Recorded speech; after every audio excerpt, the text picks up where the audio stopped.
দৈনন্দিন অপরাধের মতো হয়ে গেছে। ঠিক যেমন রাস্তাঘাটে ছোট বাচ্চাদের মারামারি, ঠিক তেমনই আমরা দেখতে পাই যেন অহরহ ধর্ষণ ঘটছে চারিদিকে। এই নারী দিবস আমরা খুশি হয়ে পালন করতে পারি না। আমরা বাংলাদেশের নারীরা নারী দিবস এবং অন্য আর 5টা দিবস আমাদের কাছে একই রকম।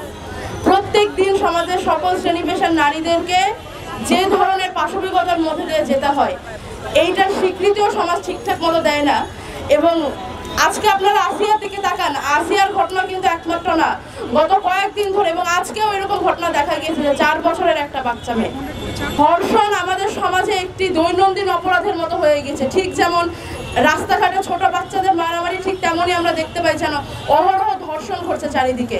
নারীর প্রতি সহিংসতা এমন চূড়ান্ত রূপে চলে গিয়েছে যে বর্তমানে নারীর নাগরিক মর্যাদা, নারীর আত্মমর্যাদা এবং তার সামাজিক স্বীকৃতি প্রশ্নবিদ্ধ।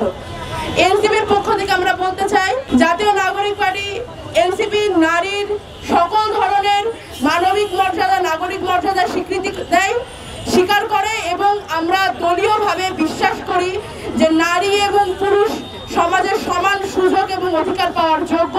আর একই সাথে সামনের দিনে জননিরাপত্তা, নাগরিক নিরাপত্তা, নাগরিক মর্যাদা এবং নাগরিকের অধিকার নিয়ে এনসিপি কাজ করে যাবে। সামনের বাংলাদেশে শুধু আসিয়ায় নয়, এর আগে তনু, নুসরাত থেকে শুরু করে যতজন, বেগমগঞ্জের সেই গৃহিণীর কথা আমার মনে পড়ে আজকে এখানে দাঁড়িয়ে, যারা যখন সহিংসতার শিকার হয়েছেন এই সমাজে, এনসিপি ভবিষ্যতে তাদের সকলের বিচারের জন্য দাবি রাখবে। এবং একই সাথে আমি নুসরাত তাবাসসুম আমার জায়গা থেকে বলতে চাই, এই সরকারের শুধুমাত্র গ্রেফতার নয়, হাইকোর্টের মাধ্যমে সর্বোচ্চ বিচার নিশ্চিত করে বিচার প্রদান করাটাই জনগণের সামনে দেখানো দরকার। যতক্ষণ না অন্য অপরাধ মানসিকতার মানুষজন আরেকটি অপরাধীর শাস্তি হতে দেখবে, ততক্ষণ পর্যন্ত তারা লাই পেতেই থাকবে। তারা ভাববে গ্রেফতারি তো শুধু হবে, তারপরে তো জামিন নিয়ে বের হয়েই আসবো, এর বেশি কি বা হবে। অপরাধ কমানোর জন্য অপরাধীর বিচার নিশ্চিত হওয়াটা এই সমাজে খুবই জরুরি।